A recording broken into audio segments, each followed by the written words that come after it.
folks, welcome back to another Battling Brushes. Today, Rob and I are continuing our series on Dust 1947, and we're going to be doing the rank and file troopers of our respective battle group boxes. So this is a really neat skirmish level game that you can pick up, and it's a really fun game. We both enjoy it a lot. So let's get down to the table. I'm going to start off with my PLA troopers, and then we'll see what Rob's doing with his German zombie soldiers a little bit later on. Let's get to it. So as we get started here, we're going to start with some skeleton bone to take care of his hat.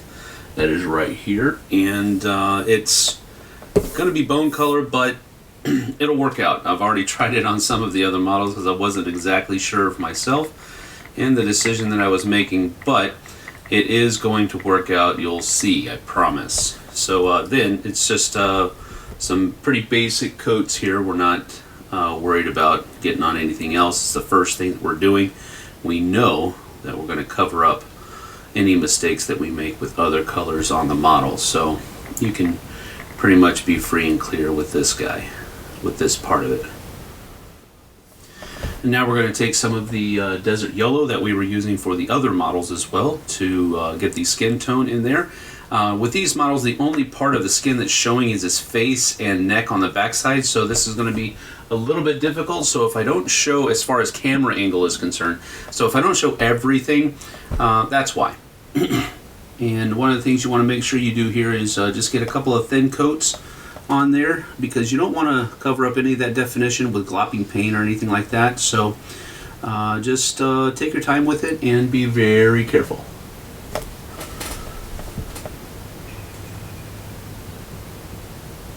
And now we're going to be taking some wolf gray for the uniform, just like we did with the other ones, with the phoenix and the dragon, so that we can have that uniformities between the different models. So, and again, with this one, it's just going to be, of course, as many light coats as you possibly can, because again, you don't want to get rid of any of that definition that the model already has in the mold. So you want to take and move the paint around as much as possible so that you're not glopping too much. And as you can see there, it's showing through. That base coat is showing through.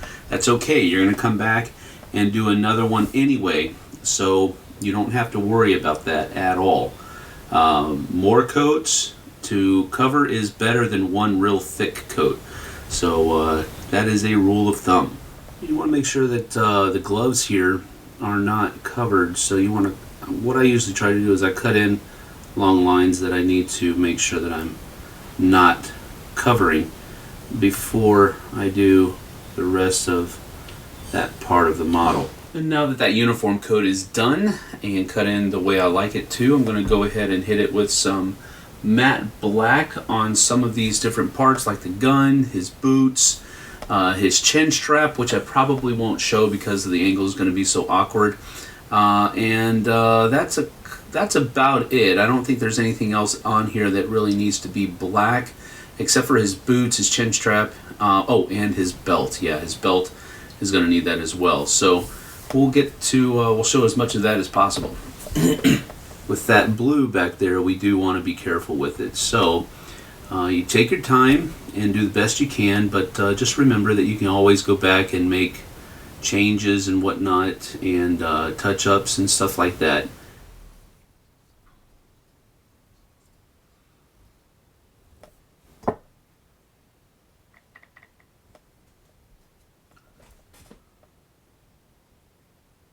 Okay, now that I've got all of the black parts of the model painted in, even that little chin strap, which was a bear, we're going to go ahead and do all of the different leather parts of the model, and we're going to do that with the leather brown. And this is going to be a lot of different things here. It's going to be, you know, his holster here, ammo bag over there, I guess, the canteen, most of his backpack here. There's also a couple of straps around his chest from the backpack. That is going to be that. And again, like I said, because of the weird angle that we have here, Won't be able to show all of that, but you'll get a good idea.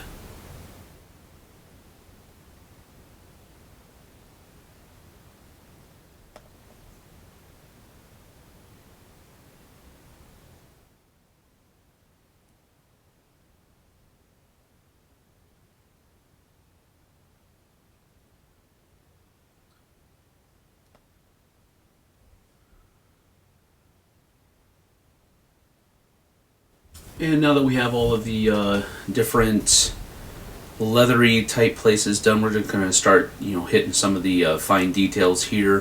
First thing we're going to do is we're going to use this ash gray, and we're going to do the bedroll that is around his backpack. And after that, it's really just a bunch of touch-ups. Then we're going to do the shade to give it that grungy effect, and then we'll be pretty much done.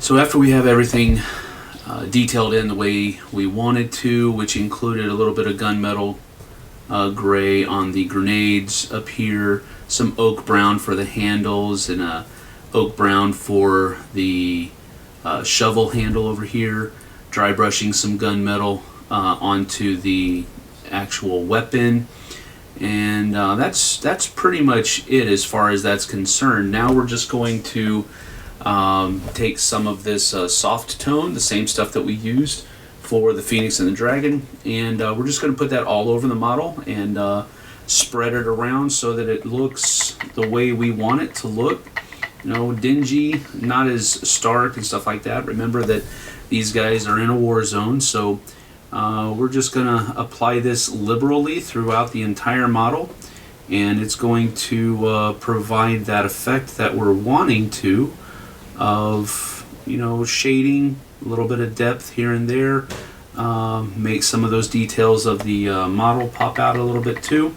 And you just do this until, moving it around until you have it the way that you want it to look. And so after we've applied that shade as much as we want to, again, like I said, there's no really right or wrong answer to it. You can see that it kind of fills in everything really well, and brings the model together, and provides all those blends that we are wanting to do in a very easy and efficient way.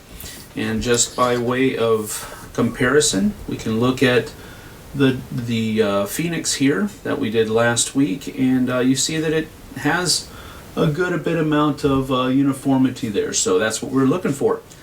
Let's go see what Rob's doing. Hey Sam, well today I decided to paint the troopers themselves. So just to give you an idea, I decided to do something different. Instead of going with the pre-primer that they have on there, which was a dark gray, I decided to prime over it with a almost like a Xandri dust, so I have a tan, because on the box it's a desert theme. So to get that, I decided to cut some time out. So let's go down to the table and take a look. Now today I'm doing the infantry guys, and as you can see, I've taken and I've already put a nice tan coat on him. Even though they're pre-primed, I decided to put a tan coat because of the theme that we are going with. This is a desert company. So I've got a nice tan coat on him, and then we're going to work out from there. Next we're going to use some Abaddon black, and we're just going to get his boots, and we're going to paint the rifle, and just try to get a few things done here to really enhance and really have some things stand out for our old boy here. So I'm going to get that painted up, and we'll come back once I get it all done. I'm going to take a base color called Castell Green and work on the backpack a bit of our good friend here. And all we're going to do is just going to take that, and we're just going to kind of just mix that in there a little bit. And we're going to get this other piece here. We're not going to hit the bedroll. We're just going to kind of move that around a little bit. And just make sure that we get it so you can't see what's going on here. And then what we're going to do is we're going to take a Rhinox hide, which is a dark brown, and we're going to do that duffel bag thing.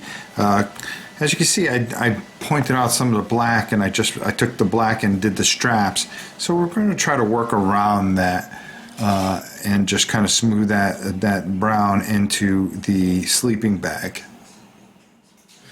Now that we got that all painted up, what we're going to do is we are going to take a Gortho brown and just do his hat here. So I want to make that a different color. We're not going to do his skin, and then right after everything dries, we're going to go over this with a shade. So we're going to cover it, wait for it to dry, and then do the skin part. So now it's just an Agrath Earth shade over the entire miniature. This way we don't have to worry about getting it all over the place or anything like that. We're just going to get a good amount of that onto our brush, and I'm not worried about getting it on his face or anywhere else. We're just going to really work this in here, and that's going to give the model a lot of depth, especially on this particular clothing that theme that we went with, because we're going a desert theme. And you'll see by the box cover when I show it to you guys and how close we come with these guys. So we're going to get this all over these guys, put it on his backpack, just try to bring out some of that and just darken things up, because we're going to try to lighten things up a bit. But the most important thing is just getting this on here good and spread in so it gets in all the recesses the way we want it. And then we'll let it dry, and then we'll start to we'll do the skin, and then we'll start to highlight some of these other areas. The next part was to take some pallid witch flesh from Citadel. It's a good layer, and I'm going to use that as the skin. Now, these are supposed to be zombie soldiers of some sort, so we use that just to layer on there, and then we're going to shade that with an Ammonium camo shade. So why don't we get right to that. Now we want to be very careful with this. We want to really have control of this, because all we want to do is just hit the flesh area and work that in there. And it works very, very well for zombie flesh. So just taking pallid witch flesh and then a nice dark green, as you can see, look at that. His face is just really coming out, but we really don't want to get a lot of this onto the brown. It's okay if you do. He's dead, so he's not going to matter. It's not going to matter to him. And we're just going to get it on his hands and stuff. And we're going to wait for this to dry. So I'm going to finish this up. What we're going to do is we're going to take the pallid witch flesh again, and we're just going to kind of get a good amount of it off our brush. And then over his face, all I want to do is just, I don't want a lot of this on there, but I want to take the green out. I definitely don't want him, I want to get his features a little bit. And just work around his neck, a little bit on his hands. Don't worry about getting it anywhere else. And you see, just kind of go over very lightly, but don't take that green out. That's not what you want to do, and you just want to give him a little bit of feature there. And you could take and just, because this is just a lighter color, you can kind of go over his boots a little bit.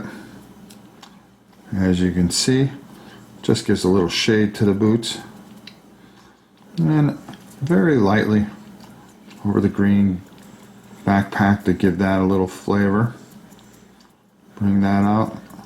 I like to work a little over his shoulders and into his chest area. And just lighten this up just a hair. Not too much, but just enough. Just to give him that ethereal kind of feel. And there we go. I think that's about all we want from this guy. Keeping it nice and simple, something unique. After all, they are dead zombie warriors. So I think that about covers that. We're going to do the rest of these, and then next week we're moving on to the big tank. Well, it's almost like a walker, so I'm looking forward to that. So let's go up top and get my final thoughts. Well, there you have it, Sam. I'm all set. Guys are pretty easy. Like I said, these are nice, simple techniques on how to do this and get this done a very simple way, so you can get it to the table and just enjoy it. And as always, Sam, do me a favor. Get us out of here, my brother. All right, well, that about wraps up Battling Brushes. Thank you so much, Rob, for the work you put in on your models this week. They are looking fantastic. And I do want to reiterate something that Rob has been pretty much punching home for the last couple of weeks. We are not professional painters, but we love painting, and we want to share that hobby with everybody that's out there and who's willing to give it a try. We're basically simply trying to show you how simple it is to make some models look pretty good on the table. We're not, of course, going for tournament level or anything like that style painting. We're simply trying to get our models to look decent and good and make our games pop just a little bit more. And of course, we're just wanting to show you how simple it is to do that if you're willing to give it a shot. Well, thank you so much for watching this week. We'll be back next week with those mechanized walkers that each of our battle groups have. We'll see you there on the flip side.